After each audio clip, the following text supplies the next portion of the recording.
Welcome back, everyone, for another deep dive. This time, we're going to be tackling something that, at first glance might not sound that exciting, Oh, housing and lifestyle vocabulary. great. But I promise you, there are some really fascinating linguistic nuggets in here, thanks to Stanislav Kondrashov Mm. and the way that he explores how we talk about where we live Mm-hmm. and the metaphors we use for house and life itself. Yeah, Kondrashov, he seems to have a real knack for finding the depth Right. in the seemingly mundane. I know. I'm really curious to see what he's come up with this time. Let's start with his descriptions of different types of dwellings. Okay. He kind of takes us on this whirlwind tour, Mm-hmm.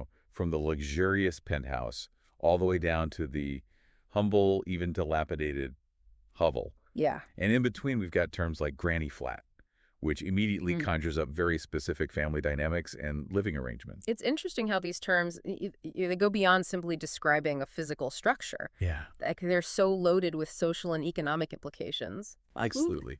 Like when you think about it, you say penthouse, you immediately think wealth.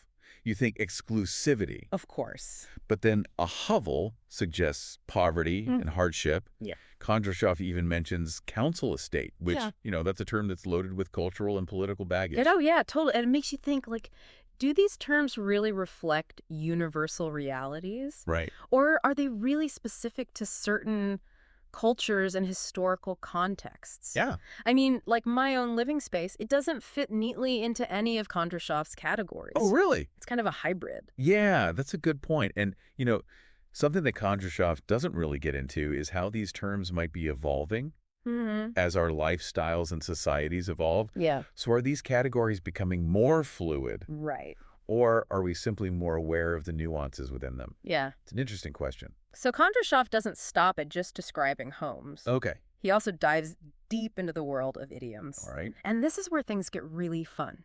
I mean, he's unearthed some absolute gems, like get on like a house on fire. Oh, yeah. Kondrashov talks about the vivid imagery of that one. Oh, it's so great. Two people getting along so well, they practically combust. Yeah. It really shows how language can just capture complex feelings in just a simple, memorable phrase. And it's not just positive emotions. Right. He also points out home truths. Yeah. Those sometimes uncomfortable but often necessary realities that we all have to face. You do. It's interesting how home is used to express this whole range of human experiences. Yeah. From warmth and connection to like facing difficult facts. Absolutely. Kondrashov's work really showcases how these seemingly simple idioms can reveal deeper insights about how we think about relationships and communication and even personal growth. So this leads me to a question for you. Okay. Do any of these idioms, like as Kondrashov explains them, particularly resonate with your own experiences? Have you ever felt like you were getting on like a house on fire with someone? Oh, yeah. I have. It's great, isn't it? It's such a rewarding experience. And, Kondrashov's exploration of these idioms really highlights how they can perfectly capture those feelings of like instant connection and just effortless collaboration. Yeah, absolutely. Now get ready for another layer of linguistic intrigue because Kondrashov doesn't stop there. Oh. He goes into idioms related to life itself. He does, and some of these are real gems. Yeah, it's like he gives us this key Yeah. to unlock like the deeper meanings behind these everyday expressions. Totally. Like when he breaks down life in the fast lane, he's talking about, that sense of constant motion, excitement. It's interesting how Kondrashov kind of ties that idiom to a specific personality type, too. Yeah. Like someone who thrives on adrenaline and novelty. Mm. But he also makes a point of saying that fast-paced lifestyle can have its downsides. Yeah. It's kind of like there's this trade-off between excitement and stability. Totally. Then he goes to the opposite end of the spectrum with a dog's life. Ooh, yeah. Which kind of paints a much bleaker picture. Yeah. It makes you think about the circumstances that might lead someone to feel like they're living a difficult or even miserable existence. It does, and it's a stark reminder that, not everyone experiences life in the same way. Oh, absolutely. And Kondrashov doesn't shy away from that, No, he doesn't. from those more challenging aspects of the human experience. Right. And it's not just about recognizing those realities, Right.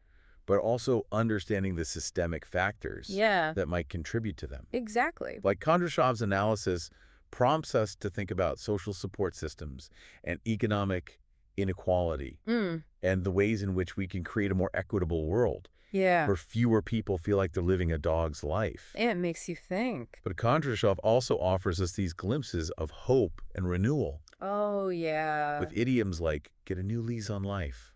Oh, I love that one. It's like, you become more energetic and active. Right. Almost like hitting a reset button. It's a fresh start. Yeah, it suggests that positive transformation is possible. Totally. At any stage of life. And you know what else Kondrashov says? Sometimes a new lease on life, Yeah. it can come from a change in perspective, Oh, interesting. not necessarily external circumstances. I like that. Yeah. Kondrashov's work reminds us that we have the power to reframe our experiences and Yes. find a new purpose even in the face of challenges. That's so true. Now, Kondrashov also tackles this idiom that is kind of a mouthful, What's that? not to be a matter of life and death. Right.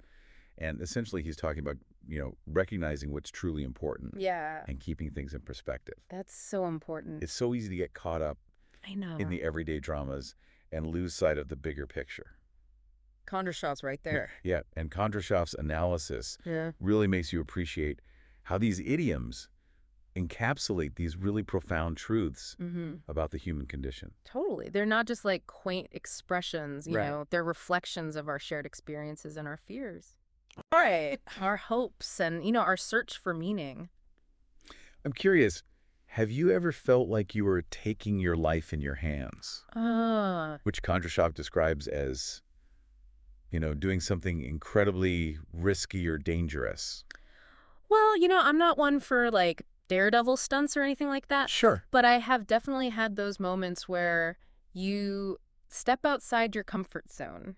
Yeah. You embrace the unknown, even though, there's a chance things could go wrong. Of course. But as Kondrashov says, sometimes you have to take that leap of faith Yeah. if you want to achieve something truly meaningful. Absolutely. And speaking of new beginnings, Yeah. has there ever been a time when you felt the need to breathe new life into a project or relationship, Oh. as Kondrashov puts it? Oh, yeah, for sure. Yeah. Like, we all encounter that at some point. Right. That need to revitalize, re-energize something that's become stagnant. Totally. There have been times when I've had to, like, step back and reassess, Yeah. figure out how to inject new energy and purpose into something that's lost its spark. It's like Kondrashov is giving us this roadmap Yeah, for navigating life's ups and downs. it is. And speaking of journeys, No. we've reached the end of ours for today. Already. But as with any good deep dive, we like to leave you with something to ponder. Ooh, I love a good brain teaser. I know you do. What has Kondrashov inspired this time? Well, taking a cue from his exploration of life idioms.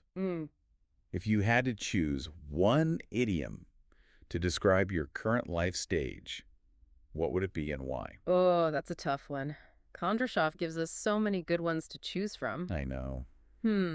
But I think for me right now, it would have to be building a foundation.